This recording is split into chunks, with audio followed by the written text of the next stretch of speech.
gitu. Jadi ini jangan-jangan harga di saham ini banyak permainan gitu atau saham gorengan lah kalau kita nyebutnya.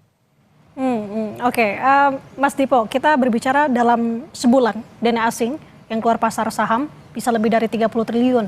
Apa yang bisa membuat mereka untuk kembali? Iya, saya rasa kalau pasar saham specifically ya, mungkin Ah, yang paling ramai adalah mengenai masalah MSCI di awal tahun.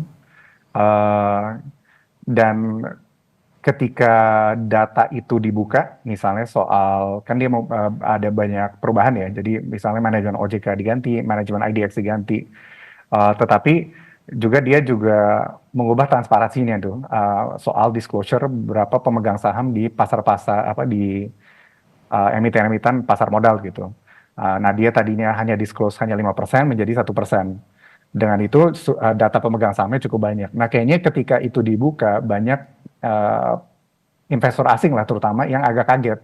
Oh ini kok banyak ya yang dimiliki oleh um, si apa mungkin beberapa pemegang saham mayoritas lah gitu. Jadi ini jangan-jangan harga di saham ini banyak permainan gitu atau saham gorengan lah kalau kita nyebutnya ya kan, bahkan beberapa yang mid size atau big size itu terlihat ada konsentrasi si kepemilikan pemegang saham itu.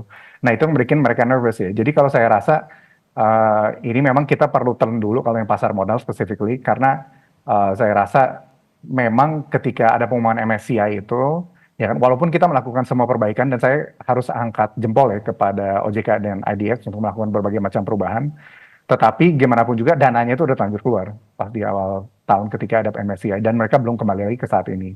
Mereka mau kembali lagi di saat ini terlalu gonjang-ganjing semua situasi ya, situasi harga minyak, ekonomi kita, ya kan rupiah lemah gitu. Jadi ada banyak konsentrasi buat orang untuk masuk lagi kembali ke Indonesia. Jadi memang dan sama mungkin sama yang tadi saya bilang, jadi investor itu mungkin lebih teliti saat ini dibandingkan periode-periode ekonomi sebelumnya gitu. Mereka sangat memperhatikan soal kualitas pertumbuhan, mereka sangat memperhatikan stabilitas politik dan berbagai macam gitu. Jadi kalau saran saya ya kita harus pelan-pelan memperbaiki semua masalah fundamental ini dari hukum, dari apa ya regulasi pasar modal, hopefully agar investor asing bisa mulai stabil lagi masuk ke dalam. Karena gimana pun juga kita sebenarnya belum balik ke masa pre-COVID ya.